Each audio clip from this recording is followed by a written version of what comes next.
Why, Mr. Obama, did you spend millions of dollars in courts all over this country to defend against having to present a birth certificate? Don't you think we deserve to know more about this man? I would love to know more, but what I know is troubling enough. And one thing that I do know is his having grown up in Kenya. His view of the Brits, for example, very different than the average American. Problem is that President Obama grew up in Hawaii and Indonesia. David, is he lying? Is he a buffoon or what? Their view of the Mau Mau revolution in Kenya is very different than ours because he probably grew up hearing that the British were a bunch of imperialists. What's going on here? The Mau Mau revolution? Come on, man. He keeps bringing up the president's childhood. He keeps distorting parts of the president's childhood. One has to assume he's a smart guy. He's doing it on purpose. We love Mike, but seriously, if my mother said this, I would say something about my mother. Here he is engaging in what we call in our religion false witness, suggesting that he's some kind of Mau Mau guy. All Republicans have to, it's now this litmus test.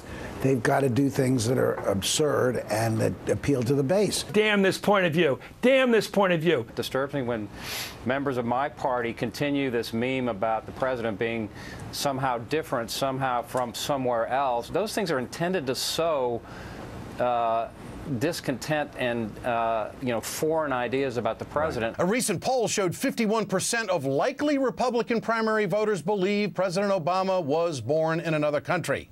Of those 51%, Mike Huckabee is their top choice for president. This is all coming from Dinesh D'Souza. It was in a Forbes magazine a few months ago. Newt Gingrich was talking it up on Fox News. I think Mike Huckabee is just immersed in those trashy, dirty waters. Huckabee tried to clarify these statements on his HuckPack website, saying, "I simply misspoke when I alluded to President Obama growing up in Kenya and meant to say Indonesia." I clearly said that I misspoke when I used the word Kenya instead of Indonesia. His explanation yesterday was that I misspoke. I meant to say he grew up in Indonesia. We could call and say, why was that a slip of the tongue when you went on and on? So later, Huckabee said, well, I meant to say Indonesia, but if you insert Indonesia to the rest of his talking points on the radio show, none of it made sense. It had to be Kenya. That doesn't excuse some of the stuff. He went on to say the Mau Mau revolution wasn't in Indonesia. That was Kenya. Huckabee went on the O'Reilly Factor on Fox News last night to sort of apologize, but you might say he made things worse. Well, honestly, it was about the 40th media interview of the day. You've done these things. If I'd read from my own text, page 183 of my book, I clearly said he grew up in Indonesia. It was a verbal gaffe. I immediately apologized. But that's not enough for the left-wing media in this country, Bill. Well, look at that. That's page 183, and that's wrong, too. There's no mention of Indonesia on the page Governor Huckabee cited. Today, Huckabee returned to right-wing radio to try to shake his Huckabirther taint. He failed miserably. And I have said many times publicly that I do think he has a different worldview. And I think it's in part molded out of a very different experience. Most of us grew up going to Boy Scout meetings, and, our communities were filled with Rotary clubs, not madrasas. Madrasas? Help me. How is that He fixing? doubled down. Madrasas. He doubled down on this vicious swill that's going on throughout the GOP. As Media Matters points out, the president spent his youth in Hawaii and Indonesia.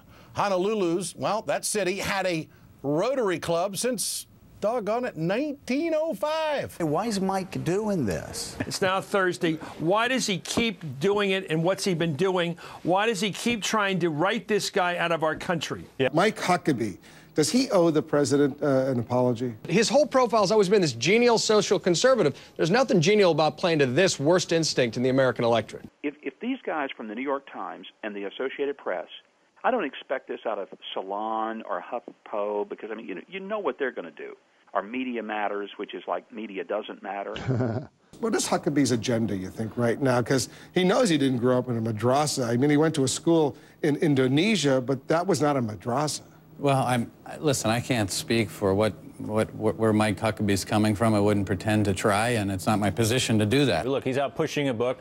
Maybe he's trying to make headlines, but it's interesting when these conservatives end up on AM talk radio. It's sort of a boys' club, and they talk in a way that's a little different than the rest of the media landscape. And luckily, Media Matters, flagged it. We monitor this stuff. It all used to disappear into the ether. Why doesn't the Conservative Party reject this kind of talk? Why don't the party of Lincoln say something here, Ark? That is the conservative movement. Fox News is the conservative movement. Yeah, and so this is what they embrace, and this is what they push. Huckabee is playing a very peculiar dance with the whole birther thing. He says, oh, I don't doubt the birth certificate, but he embraces every other talking point of the birther movement. He's not like us. He's he's sort of a foreign influence. So he's sort of playing this cute game.